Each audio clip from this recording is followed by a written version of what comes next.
Welcome to Centonomy Abundant Living with me. Before sugar was a staple in many households, before sugar was the thing some of us are trying to wean ourselves off so that we can be healthier, it was one of the tools that was used back in the day to entice people to do something. Actually, if you think about it, sugar is still used as one of the things to even entice children. For example, I see how some parents in one of the supermarkets or some of the supermarkets in town, they have this child who is really nagging them.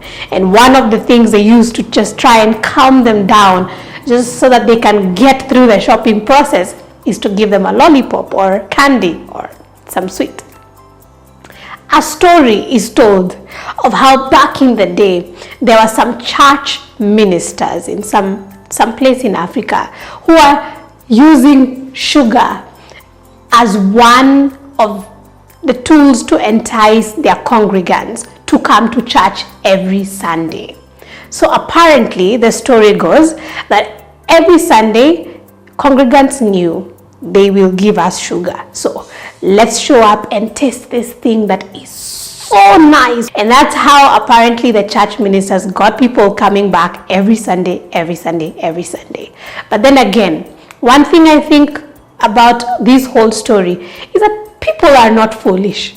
They know when they are being bribed. They know what these church ministers were doing. So really, afterwards, the church ministers started seeing people coming back to church every Sunday, even when sugar had run out.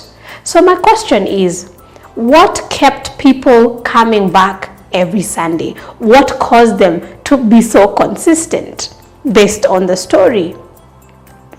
Let's fast forward to our life right now.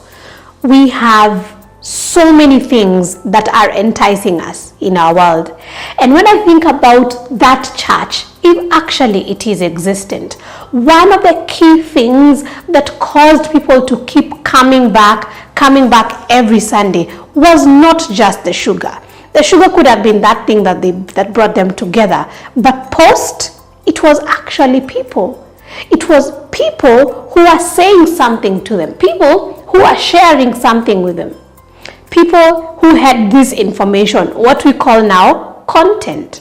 So it's possible that someone would still come back to church every Sunday because they could relate with what the pastor is saying or what the minister of the gospel is saying on that day. Based on the content, it kept them coming back. It kept them consistent. Same thing to us these days, if you actually think about it. The role of advertisements. The role of ads when you're flipping through this YouTube channel, there might be an ad that comes on board. But the reason you will stay and probably buy that thing or experience that thing they're talking about is because they have sold you something or they have convinced you. They have shared some information with you. Think about all the influencers that come to your mind and those that continue to affect your life. Those that you keep going back to their channel. Those that tell you to buy X and you go and buy X, right? It's not just enticing. It's also because they caused you to feel that what they were sharing with you was important.